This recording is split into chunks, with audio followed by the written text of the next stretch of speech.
Powered by the Montana Television Network. This is the 5:30 News on Q2, Montana's news leader. Hello, good Sunday evening, folks. Thank you so much for tuning into the Q2 Weekend News. I'm Dustin Klemann. Vice President Mike Pence walked out of an NFL game today in his home state of Indiana after some players kneeled to protest racial inequality. The move follows a growing debate over NFL players demonstrating during the national anthem. Roxana Saberi has tonight's story. Vice President Mike Pence began tweeting Sunday with this photo of him and his wife Karen before the game between the Indianapolis Colts and San Francisco 49ers.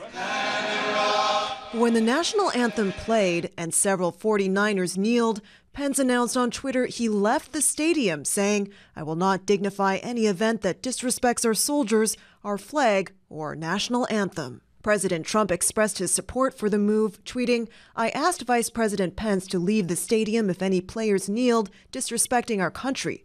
I am proud of him." The 49ers are the former team of quarterback Colin Kaepernick, who began kneeling during the anthem last year to protest the treatment of minorities in America.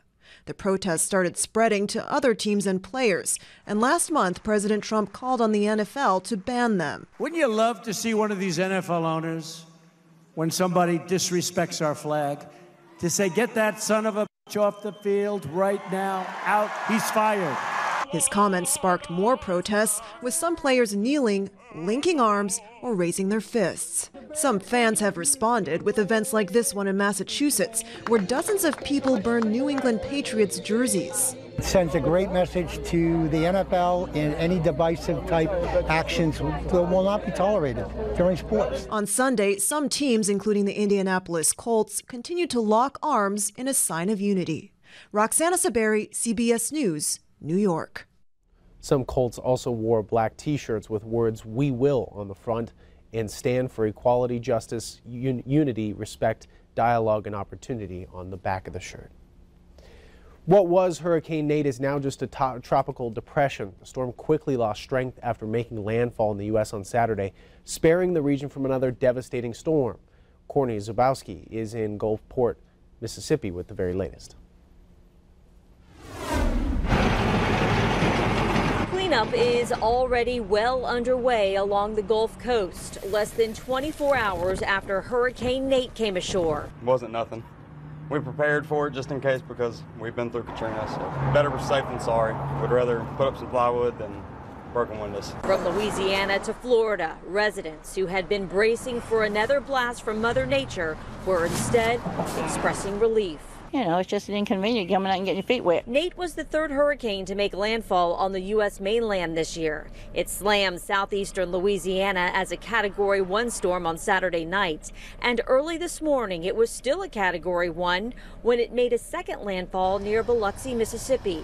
The storm surge flooded low-lying areas, including Casino Row, a popular tourist destination. The wind was blowing real hard, and it came, pushed the water straight on up. It was really a ferocious storm. It's been over a dozen years since a hurricane last hit Mississippi, but many people here took no chances because that last one was Katrina. We kept hearing them say the surges. Thought, well, okay, we're going to get some rain and all this. It rained one time. Colin said that we wouldn't have church today. I said, oh, no, it's a beautiful day. We could have had church. In Central America, Nate had been blamed for some 24 deaths. But so far, there were still no reports of any casualties in the United States. Courtney Zabowski for CBS News, Gulfport, Mississippi. More than 100,000 customers along the Gulf Coast lost power during the height of that storm. Back to Montana, a 16-year-old from Helena was killed, 2 others injured after a car crashed early Saturday morning. Lewis and Clark Coroner's Office confirms the driver of the vehicle, Loco Gus, was pronounced dead on arrival. The 2 passengers were in a Ford F-250, both 15-year-old males. They were taken to St. Peter's Hospital with non-life-threatening injuries. Montana Highway Patrol says they responded to the call just after 4 on Saturday morning. Said the Ford F-250 was traveling on a road when it negotiated a curve too fast for road conditions. The vehicle crossed the center line and drove off the left side of the road where it struck an embankment. The pickup rolled several times, landing on its top. Both passengers, as well as Gus, were wearing seatbelts. Montana Highway Patrol says speed is a factor in this crash. Montana-based company Studio ODA 406 is nearly finished shooting a sitcom called Loco.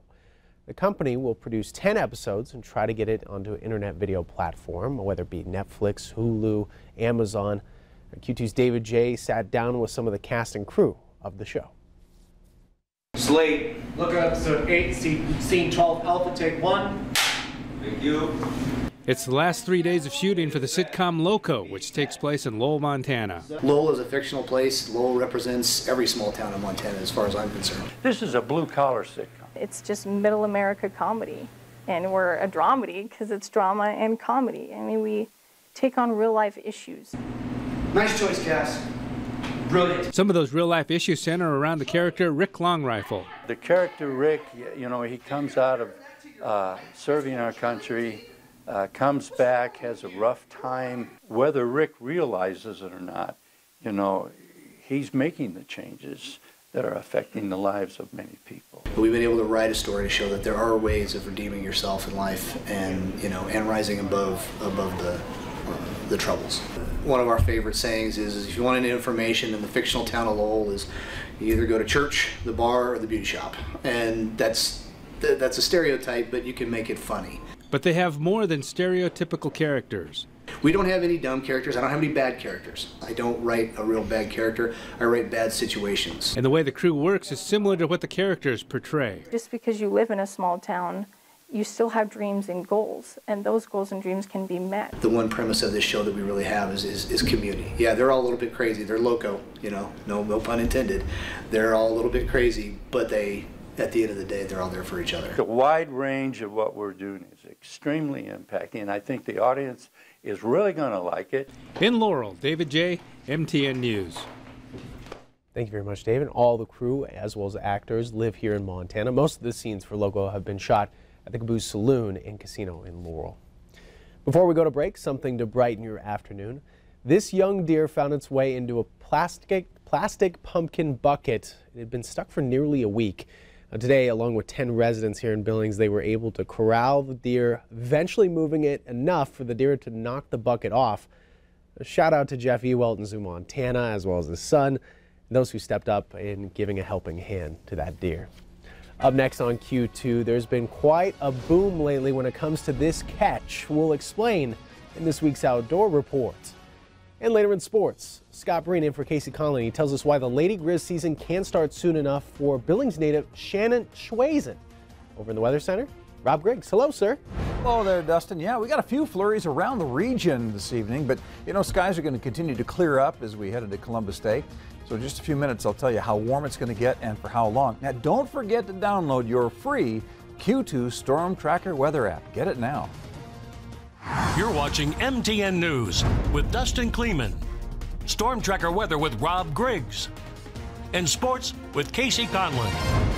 This is the 5:30 News on Q2, Montana's news leader.